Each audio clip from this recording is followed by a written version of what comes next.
Pertama-tama tentunya kita wajib untuk memanjatkan terus rasa syukur kita kepada Allah Subhanahu wa taala yang sampai hari ini kita masih diberi iman, diberi kesehatan dan kekuatan sehingga kita bisa bersilaturahmi di ruang atau di tempat pertemuan hari ini.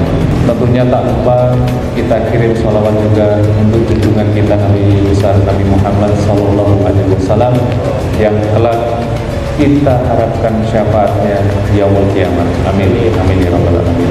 Yang selanjutnya tentunya saya ingin memperkenalkan diri terlebih dahulu. Nama saya AKBP Dugang Purwanto. Saya sudah menjadi Kapolres Jembrana sejak bulan Desember. Jadi kurang lebih 3-4 bulan. Saya mohon maaf baru kali ini bisa bertemu bertatap muka langsung dengan warga Pengampungan karena ada kesibukan dan juga banyaknya kegiatan kita yang mungkin baru kali ini akhirnya saya dapat jatah untuk bersilaturahmi, dan ini merupakan salah satu kebahagiaan dari kami bisa bertatap muka bersilaturahmi dengan bapak-bapak sekalian. Adapun kegiatan sore hari ini yaitu lapor ngabuburit. Memang agak bingung nih kan, ini lapor apaan? Jadi mohon maaf kalau saya menggunakan bahasa Indonesia, saya tidak bisa bahasa Melayu. Nanti yang bahasa Melayu Pak Kasat Reskrim karena beliau ini dari Pekanbaru. Jadi terkait dengan kegiatan sore hari ini, saya ingin tahu mungkin kalau ada masyarakat yang ingin menyampaikan atau melaporkan hal-hal terkait dengan Kamtibmas, silakan. Mumpung ada Pak Kapolres, ada Pak Kasat Reskrim, ada Kapolsek dan semuanya, sehingga kita bisa pecahkan permasalahan tersebut. Harapannya jangan sampai ada jarak di antara masyarakat dengan polisi, dengan Kapolres, antara masyarakat dengan Umaro. Jadi kalau ini terjalin dengan baik, tentu situasi Kamtibmas dapat terwujud, terpelihara, dan masyarakatnya nyaman untuk bekerja maupun beribadah. Betul ya Pak ya?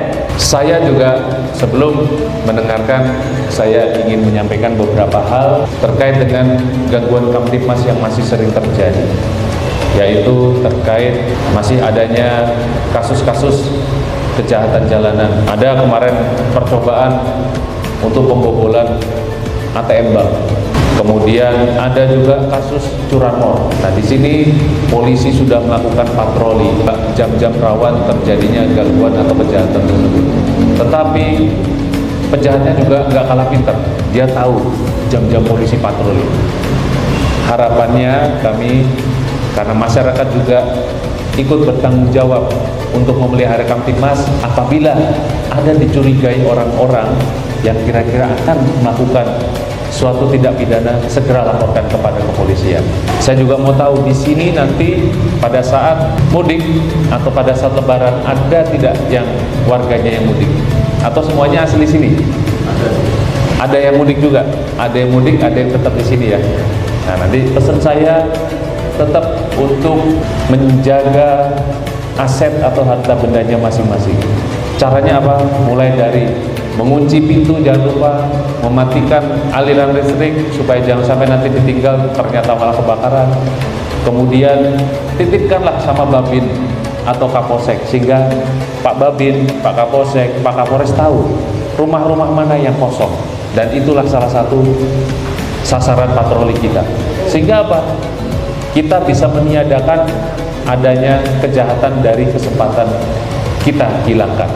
Nah, itu terkait dengan bulan Ramadan, yaitu bulan yang sangat dirindukan oleh khususnya kaum muslim. Karena kita tahu di bulan Ramadan ini pahala dilipat gandakan oleh Allah Subhanahu wa taala. Setuju ya? Bahkan kalau kita mau bertobat, itu disebutkan di Quran surat Al-Baqarah, yaitu ayat 222. A'udzubillahi minasyaitonirrajim. Bismillahirrahmanirrahim. Innallaha yuhibbut tawwabina wa yuhibbul mutatahhirin. Ini saya penggal aja. Yang artinya adalah sungguh Allah menyukai orang yang bertobat dan menyukai orang yang mensucikan diri. Nah, Mumpung di bulan Ramadan, ayo jangan pernah lelah. Lebih baik menurut saya pelaku maksiat yang melakukan tobat daripada orang yang merasa paling suci. Itu menurut saya. Betul atau tidak, saya kembalikan kepada bapak-bapak semua. Jadi kalau kita merasa punya banyak dosa, punya banyak kesalahan, segera larilah ke masjid, mengambil wudhu, sholat taubat, dan minta ampun kepada Allah Subhanahu wa Ta'ala. Mumpung ini di bulan yang barokah. Nah, sehingga saya tentunya di sini supaya ringan hisab saya juga mohon diampuni segala kesalahan saya, atau mungkin anggota Polres Jemberana atau seluruh anggota Polri yang pernah melukai hati dari bapak-bapak semua. Harapannya tentunya nanti kami juga akan kembali ke masyarakat dan akan menjadi mayat, akan menjadi jenazah yang besok juga akan ditanya bagaimana saya berbuat dan sebagainya. Yang menjawab bukan lisan saya, tetapi nanti yang menjawab adalah hati dan juga bapak-bapak juga yang akan menyaksikan.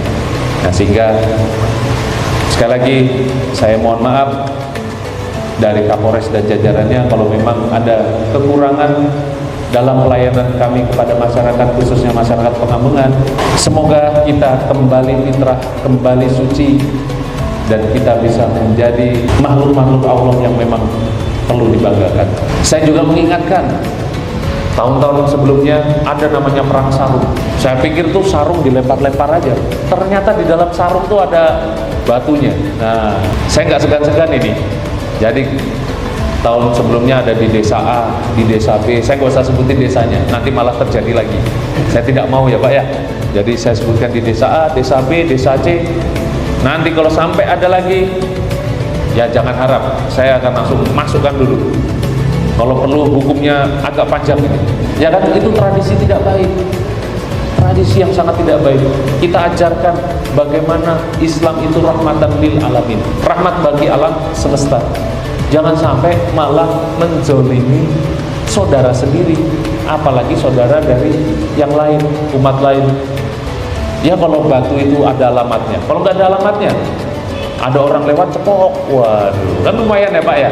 Pokoknya begitu sudah menzolimi orang lain, Kapolres lain harus paling depan untuk berhadapan. Jadi saya tidak pernah takut. Kalau memang itu melakukan suatu pelanggaran pidana, saya akan melakukan penegakan hukum setinggi-tingginya. Jadi saya ucapkan terima kasih lagi bahwa masyarakat di sini yang senior-senior, yang sepuh-sepuh mengingatkan anak-anak mudanya untuk jangan sampai melakukan tradisi-tradisi yang salah, apalagi di bulan Ramadan.